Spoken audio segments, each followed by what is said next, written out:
rio que temos e o rio que queremos. Nessa aula, eu vou falar sobre o enquadramento dos corpos d'água em classe, que é mais um instrumento de gestão de recursos hídricos. Relembrando mais uma vez que nós temos no Brasil 5 instrumentos de gestão de recursos hídricos: os planos, a outorga, a cobrança, o enquadramento e o sistema de informações. Nessa aula, nós vamos tratar especificamente do instrumento do enquadramento dos corpos d'água em classes.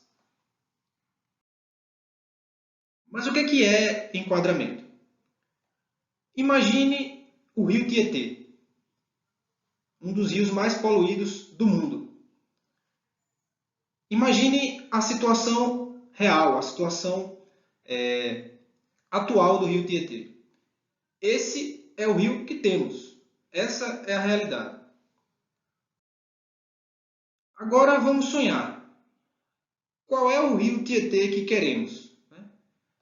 O sonho da população de São Paulo é um rio Tietê mais ou menos como essa imagem. Esse é o rio que queremos. Esse é o nosso sonho para o rio Tietê. Mas eu diria que esse sonho, não é exagero dizer que é impossível de ser realizado, diante das óbvias limitações sociais, econômicas e assim por diante. Mas existe um meio termo entre o rio que temos e o rio que queremos, o rio que sonhamos. É o rio que podemos ter. O rio que podemos ter é um meio termo entre a realidade e o sonho, considerando os desejos da sociedade, representada pelos comitês de bacia hidrográfica, e os limites técnicos, sociais e econômicos. Então, agora nós podemos definir o enquadramento. O enquadramento é o processo que passa por conhecer o rio que temos, vislumbrar, através de um sonho, o rio que queremos e chegar ao rio que podemos ter, com base em um projeto objetivo. Isso é a definição de enquadramento.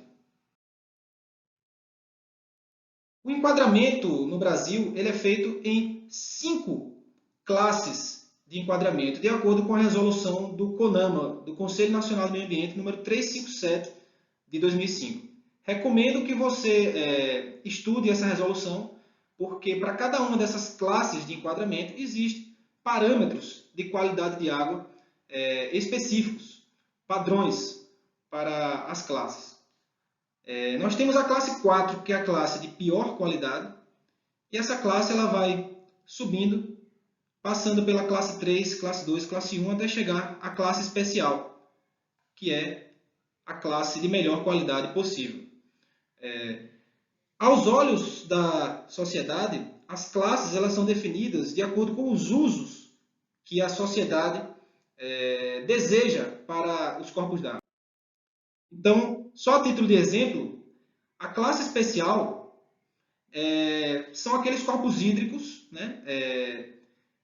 destinados para abastecimento para consumo humano com simples desinfecção, vejam que é uma água de ótima qualidade, preservação do equilíbrio natural das comunidades aquáticas e preservação dos ambientes aquáticos em unidades de conservação de proteção integral. Enquanto a classe 4, o outro extremo, por exemplo, serve apenas para navegação e para harmonia paisagística.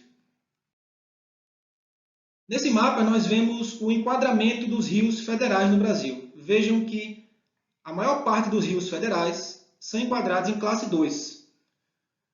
Mas vamos dar um zoom aqui para um exemplo do Alto Rio São Francisco. No Alto São Francisco, em que pese a maior parte dos corpos hídricos seja de classe 2, nós temos aqui, por exemplo, um trecho da nascente do Rio São Francisco, que é classe 1. Nós temos também alguns afluentes do Rio São Francisco, que são classe 1. É o caso do Rio Urucuia, do Rio Preto, um trecho do rio Carinhanha, Rio Verde Pequeno e Rio do Sítio. E nós temos ainda um trecho no alto rio Urucuia, né, na nascente do rio Urucuia, que é de classe especial. Então, esse é um exemplo de enquadramento de corpos hídricos no Alto São Francisco. Estou no YouTube, no canal Conversando Água, no Instagram também, interagindo e falando sobre água. E qualquer dúvida, qualquer questionamento pode ser feito através desse e-mail aqui. Até a próxima aula.